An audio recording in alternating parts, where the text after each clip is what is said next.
Hi everyone, this is William. This is the Grand Duke Dmitri Diary series. We're going through 1921, and today I'm here with Prince Olga of Denmark. I'm pretty sure I probably don't pronounce his name right, but here he is. He was a great friend of Dmitri's, and I brought this photograph out with me because he makes an appearance in today's diary entry. In the previous diary entry, his wife made an appearance, but he apparently wasn't available. Dmitri wanted someone to go with him to the palace where he'd been invited to tea by the King and Queen of Denmark. And yeah, he wanted somebody to go with him for whatever reason. So he took Olga's wife. And so I'm not sure when this photo was taken. It's not, it's a reproduction, obviously. It's not dated, and I just found it by chance on eBay. So I also am not sure what the uniform is, but at this time in the diaries in 1921, when Dmitri was in Copenhagen and spending some time with Olga, Olga was serving in the Danish army, but within 1 or 2 years, either 1922 or 1923, he would join the French Foreign Legion and spend the rest of his life in the French Foreign Legion. A short life, unfortunately, but yeah. So I have no idea why he decided to do that. One of these days, I'm going to read his memoirs. I think it's called something, the English translation would be something like a prince in the French Foreign Legion or something like that. Okay. So, it is the 8th of February on the old calendar, the 26th of February on the new calendar, which was used in Denmark as in the rest of Europe, pretty much. 1921, a Tuesday, Copenhagen, and Dmitri is staying at the English mission. And so if you watched the previous video, you know that he had a big night the night before. It was the British Embassy or the British Mission, their annual winter ball, a big event, and it dragged on until about 5 in the morning. And so not just Dmitri, but a lot of people, I think, probably woke up on that Tuesday morning in a pretty bad state. After the feast comes the reckoning, as they say. So let's see, let's dive right into this.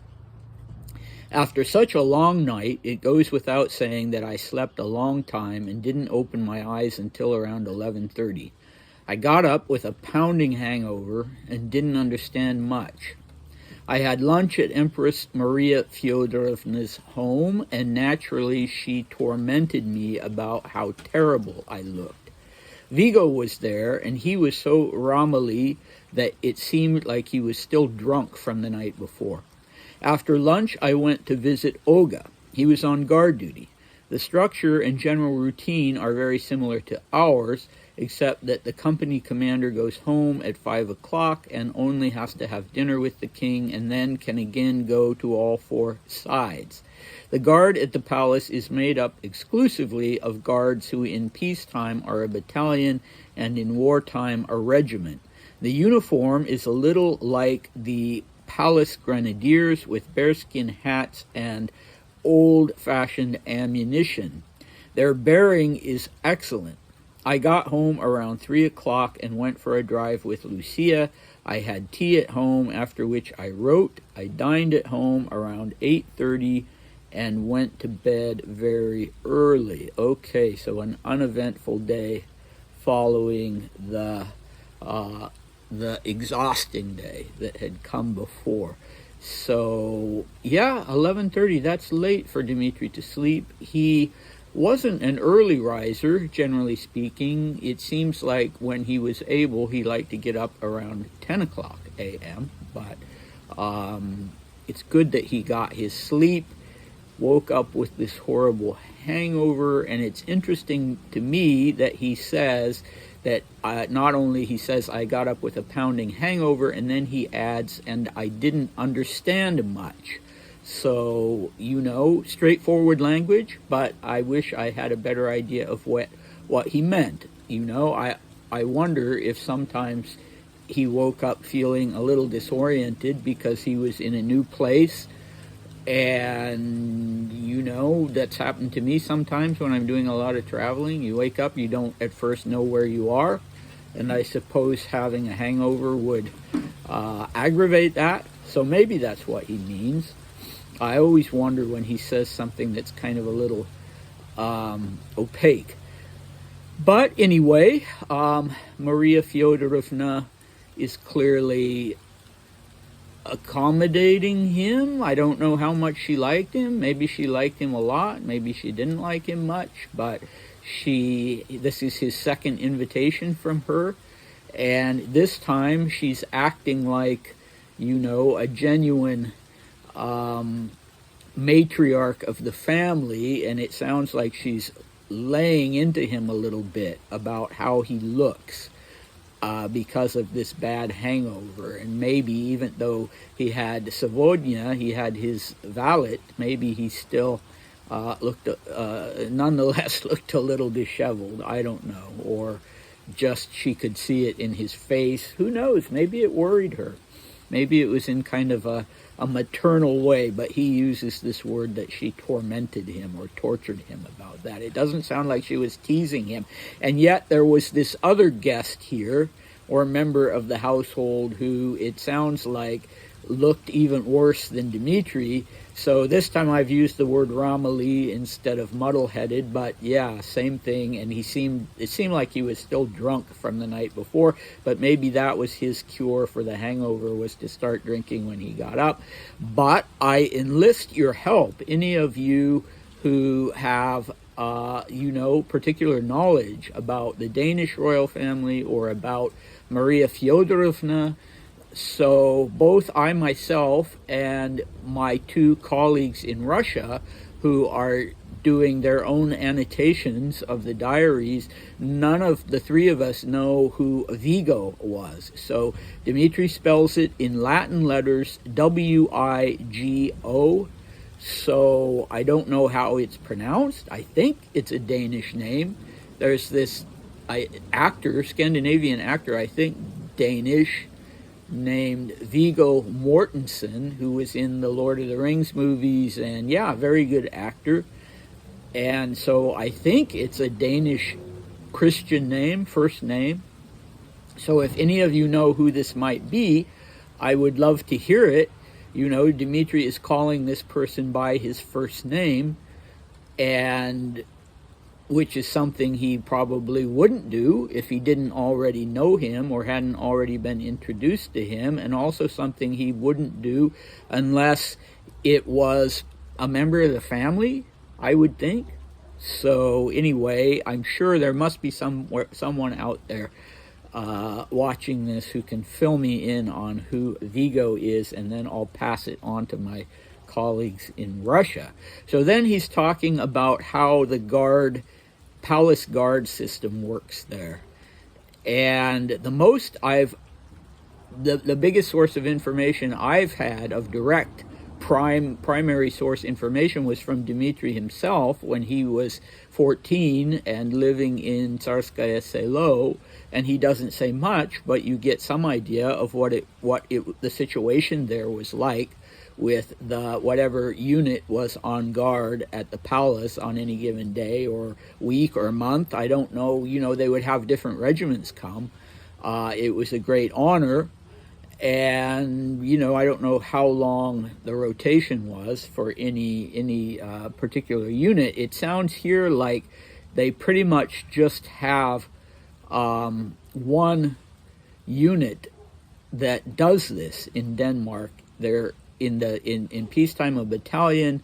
In wartime they expand into a regiment, and so they're made up exclusively of guards. So when he says the guard at the palace is made up exclusively of guards, so these are two different words in Russian. The word for a sentry, a guard, a person or a unit that's posted on duty to literally guard a place is called karaul. So that's the first word he uses. And the second word, gvardia, is talking about the guards regiments or guards battalions. And so this guard or karaul is made up of guards or exclusively soldiers and officers from guards regiments, and that seems to have been the case at Tsarskaya Selo, that they didn't sort of bring in as a great honor, they didn't sort of bring in non-guards regiments and allow them to do that. I'm not sure of that, though. And Dmitri seems to be making that distinction, that here they only use these, they only use guards regiments, or indeed they only use this particular guards regiment and battalion. And then he talks about their uniforms looking like the palace grenadiers, and I believe, though he doesn't specify, that he's talking about the Buckingham Palace grenadiers, who wear those enormous bearskin hats as part of their uniform. And I don't believe there were any grenadiers in Russia that wore those bearskin hats. I could be wrong about that. But, you know, he'd only recently been living in London, Dmitri, and so I think that's what he's thinking of. And, you know, he thinks that they're holding themselves very well. You know, I guess you could say he was an expert on that as a guard officer and a member of the imperial family who'd been participating in troop reviews from the time he was 14 years old. And okay, so that's about it. We don't know what they were discussing. We can safely assume that they weren't discussing anything to do with Nicholas and Alexandra and their deaths and the Sokolov papers, which was the one thing above all else that Dmitri wanted to discuss, but he knew that he couldn't with Maria Fyodorovna. So probably just light conversation, and then he goes home and goes for a drive with Lucia Marling. She would certainly have expected that of him, and she was not a person, generally speaking, who would take no for an answer. So whether he wanted to or not, they went out on a drive every day when he was with her, whether in Tehran or in London or now in Copenhagen. Okay, and after that he wrote. When he is keeping his diary, he's very disciplined about it, and he very much, it's one of his central focuses, which is interesting. You know, I mean, it does raise the question of what was so important about this activity to him. He never wrote memoirs. Was he doing this because he expected it to be his legacy, at least with his descendants, if not with future historians and people like you and I? Or was he doing it because he so much needed the emotional catharsis when, you know, there are times, as you know, in the diaries where he's very frank about what he's feeling about things, and I don't get the impression that he was that way person to person, that he saved that kind of expression of emotion for his diaries, but you already know that. So then they have dinner at basically the usual time, and he goes to bed early. He doesn't tell us if he at any point got over his hangover that day, but it sounds like he felt pretty miserable the rest of the day. So I'm keeping my fingers crossed, my friends, that one of you is going to post a comment about who Vigo is or might be, and if so, I thank you in advance for that. And what do we have coming up tomorrow? Well, this whole trip to Copenhagen is eventful and full of interesting people, and, you know, more Danish royals, more Marie Louise. So, yeah, keep watching, and I may go back to doing these once a day. We'll see how that works, but at any rate, whether it's tomorrow or the next day, I hope you'll come back, and I'll see you then. Bye.